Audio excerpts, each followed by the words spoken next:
രാവിലത്തെ മക്കളുടെ ലഞ്ച് ബോക്സൊക്കെ കെട്ടിക്കഴിഞ്ഞു മക്കളെ സ്കൂളിലോട്ട് പറഞ്ഞയച്ചു. അതിനുശേഷം ഉച്ചക്കത്തേക്കുള്ള മീൻ കറി വെക്കുകയാണ്. അപ്പം നമുക്കിന്ന് കുറച്ച് മീൻ കിട്ടിയിട്ടുണ്ട്. അതൊന്ന് കറിയാക്കി എടുക്കുവാണേ.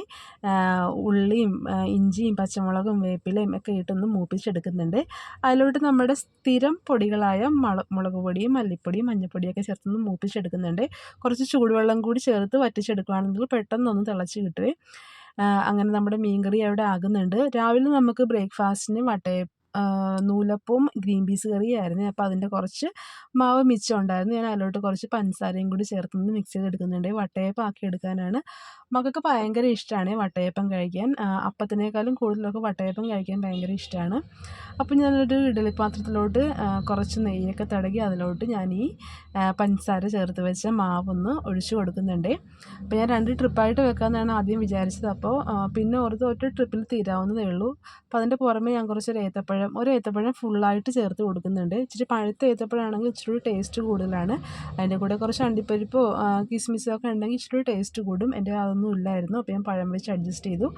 അങ്ങനെ വട്ടയപ്പമൊക്കെ ആക്കി കുറച്ച് പാത്രം കഴുകി വെക്കാനുണ്ടായിരുന്നു. അതൊന്ന് കഴുകി വെക്കുന്നുണ്ട്. പിന്നെ നാളെ ബ്രേക്ക്ഫാസ്റ്റിന് എന്ത് ചെയ്യണമെന്ന് നമ്മൾ തലേദിവസം തൊട്ട് ചിന്തിച്ച് തുടങ്ങുമല്ലോ. അപ്പോൾ ഓർത്തെങ്കിൽ അരി ഉഴുന്നും കൂടി വെള്ളത്തിലിടാമെന്ന് അങ്ങനെ പച്ചരിയും ഉഴുന്നുമൊക്കെ എടുത്ത് വെക്കുന്നുണ്ട്. ആട്ടിയ മാവ് പെട്ടെന്ന് പൊന്തി വരാൻ വേണ്ടിയിട്ട് അതിലോട്ട് കുറച്ച് ഉഴുന്നും കൂടി ചേർത്ത് നമ്മൾ ആട്ടി വെക്കുകയാണെന്നുണ്ടെങ്കിൽ പെട്ടെന്നത് പുളിച്ച് പൊന്തുവേ. അങ്ങനെ അരിയൊക്കെ കഴുകി ഒരു സൈഡിലോട്ട് മാറ്റി വെച്ചു. നമ്മുടെ അടുക്കളയിലെ പണികൾ ഏകദേശം എല്ലാം കഴിഞ്ഞു. മീൻകറിയും അവിയലും മീൻ വറുത്തതും ഒക്കെ ആയിട്ടുണ്ട്.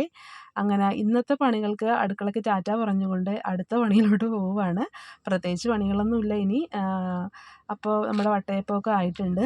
ഞാൻ അടുക്കളയിലെ വിൻഡോസ് എല്ലാം ക്ലോസ് ചെയ്തു. ഇനി വൈകിട്ട് ഈ വിൻഡോസ് ഓപ്പൺ ചെയ്യുള്ളൂ. അങ്ങനെ പിന്നെ ഗേറ്റൊക്കെ അടച്ചു. അകത്തോട്ട് കയറി കുറച്ച് ബെഡ്റൂമിൽ കുറച്ച് പണികളുണ്ട്. അതുകൂടി ചെയ്യാൻ പോവുകയാണ്. അങ്ങനെ ബെഡ്ഷീറ്റും എല്ലാമൊക്കെ മടക്കി വെച്ചു. നല്ല നീറ്റാക്കി ഇടുവാണ്. അപ്പോൾ അത്രയേ ഉള്ളൂ. Tata bye bye. അടുത്ത വീഡിയോ ആയിട്ട് നമുക്ക് അടുത്ത വീഡിയോയിൽ കാണാം.